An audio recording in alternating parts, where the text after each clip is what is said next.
할렐루야, 성도 여러분, 반갑습니다. 5월 24일 월요일 말씀 묵상입니다. 오늘 본문은 출애굽기 21장 12절로 27절의 말씀입니다.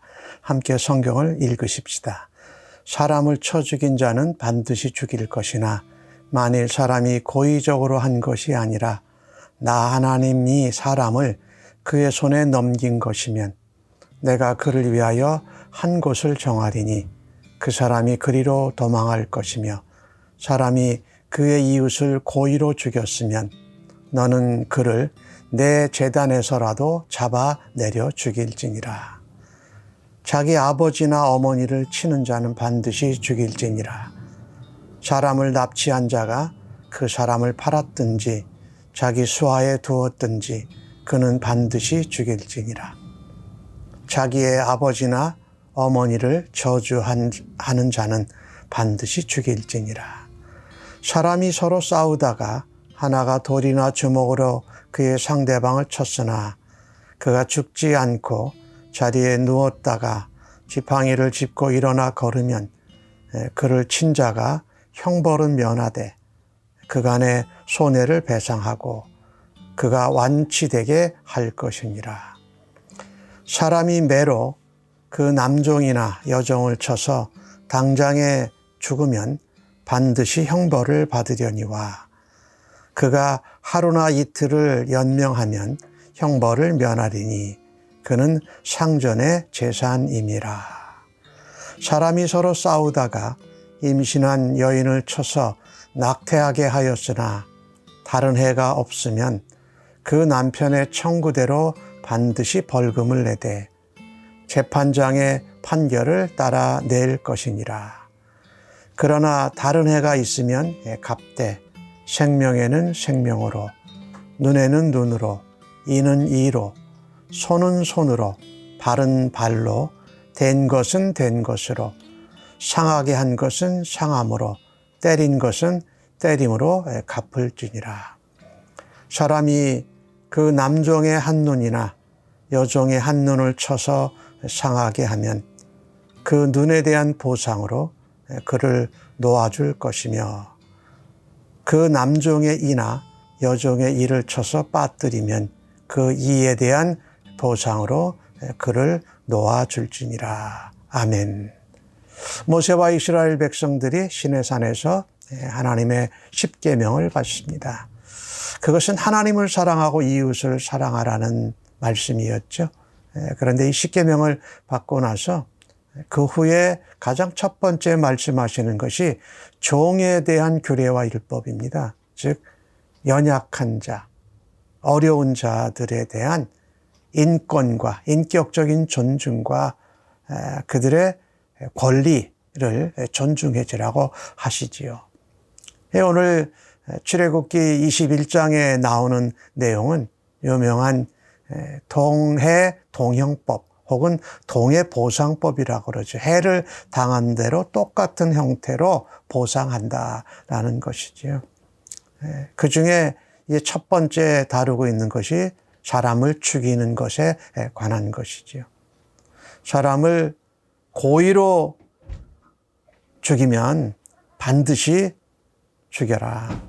사람의 생명, 그 인격이 얼마나 소중합니까? 그런데 의도적으로 나쁜 마음을 담고 또 그의 몸과 재산을 욕심을 부려서 죽인 것은 반드시 죽이라. 제단에서도 하나님의 제단에서도 붙잡아 내려서 죽이라고 말씀합니다. 그런데 고의가 아닌 과실치사일 수 있지요. 또 서로 싸우다가 누가 공격을 할 때 정당방위로 방어했는데 살인의 의도는 없었는데 죽게 되면 그때는 한 곳을 정해서 피하게 하라. 이 한 곳은 아까 말씀드렸던 하나님의 제단입니다. 성소입니다. 유일한 도피처지요. 사실은 이 제단이 도피처가 되었는데 나중에는 도피성 제도가 생겨서 거기에 피해서 제사장이 살아있는 동안 살게 되지요. 이 말씀은 우리에게 중요한 원리를 전하지요.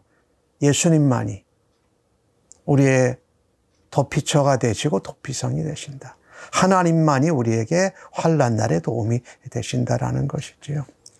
이 살인을 막기 위해서 이런 율례를 정하시지요. 생명이 얼마나 고귀합니까? 그래서 고의적인 살인은 반드시 죽여라라는 것이고요. 또 이 살인죄에 해당하는 것은 자기 어머니와 아버지, 부모님을 때리는 자는 반드시 죽이라고 합니다. 또 아버지와 어머니를 저주하는 자는 또 반드시 죽이라고 해요. 이 부모님을 공경하라는 것이 5번째 계명이었죠. 부모님을 공경하면 장수하고 복을 받는다고 그랬어요. 이 특별히 부모님은 자식에게 생명을 나누신 분이고 그 생명을 탄생시키는데 하나님께 사형을 받은 분들이에요. 그리고 하나님께 권위를 받아서 자녀를 양육하는 겁니다. 그런데 그런 부모를 때리고 저주하는 것은 바로 하나님의 권위에 도정하는 거다. 그래서 반드시 죽이라고 했어요. 또 하나 이 살인죄에 해당하는 것은 사람을 납치하는 겁니다. 인신매매를 하려고 하는 거죠. 사람을 팔았든지 아니면 자기 수하에 뒀든지 그 사람은 죽이라라고 말하지요. 이 사람의 그 생명 중요하다라는 거죠. 그리고 그 인격을 존중해 주시고 하나님이 귀하게 여기시는 그 생명을 그렇게 고의적으로 악하게 다루어서는 안 된다라는 말씀. 이 동해동형법, 동해보상법에 오늘 여러 가지 경우가 나오는데 사람이 서로 싸우다가 돌이나 주먹으로 쳤을 때 죽지 않고 다시 일어나면 형벌은 면한다. 그러나 손해와 그가 다 나을 때까지 완치할 때까지 책임져야 한다. 이 주먹이나 이 돌을 쳤다라는 것은 의도적으로 살인할 의도가 아니고 우발적이라고 보는 것이죠. 만약에 칼이나 쇠붙이를 가지고 했다면 이 살인의 의도가 있으니까 또 다른 동형법, 동해보상법에 맞춰서 해야 되는 것이죠. 그 다음에 사람이 자기 종을 매로 때렸는데 당장 죽으면 이것은 살인의 의도를 가진 것이니까 형벌을 받아야 했어요. 그런데 다시 일어나면 며칠 있다가 일어나면 형벌은 면한다. 왜냐하면 그 종이 주인의 재산이기 때문에 그렇다.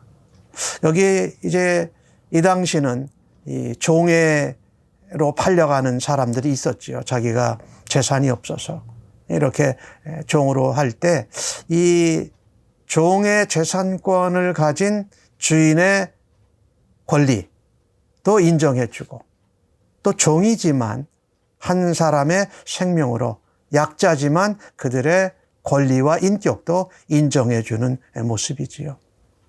또 오늘 경우가 나온 것이 서로 싸우다가 임신완견을 쳐서 22절에 낙태했다고 그러는데 여기 낙태했다라는 것은 조산했다라는 의미입니다.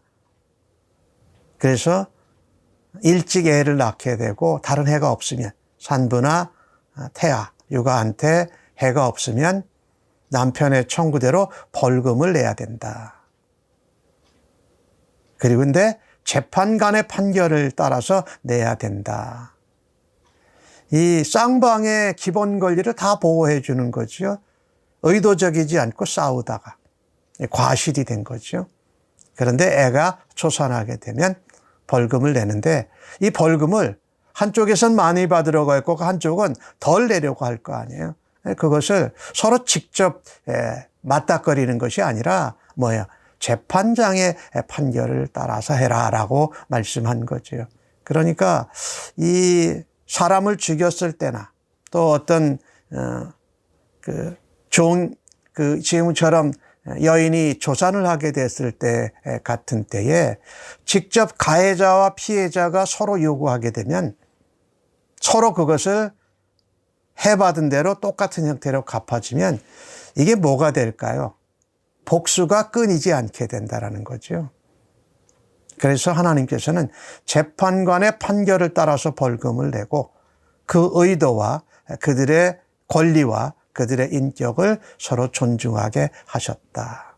근데 만약에 그 임신한 그 여인의 아기가 죽게 되면 다른 해가 있다는 건 죽었다라는 거죠. 혹은 그 여인이 죽었다라는 거죠. 태아가 죽거나 생명에서 생명으로, 눈에는 눈으로, 이에는 이로, 손에는 손으로, 발은 발로, 된 것은 된 것으로, 상하게 한 것은 상함으로, 때린 것은 때림으로 갚으라고 했는데, 이 동해 보상법, 동해 동형법은요, 중요한 것이 이겁니다. 이 공의의 원칙을 가지고 하라는 겁니다. 어느 한쪽에게 편파적이고 편중된 것이 아니라 공평하게, 정당하게, 바르게 하는 공의의 원칙. 그러나 그 일어난 상황, 그리고 동기의 그 의도적이고 계획적이지 않은 것에 따라서 유연성 있게 하라는 겁니다. 직접 가해자와 피해자가 그것을 주고 갚으면 계속 복수와의 복수,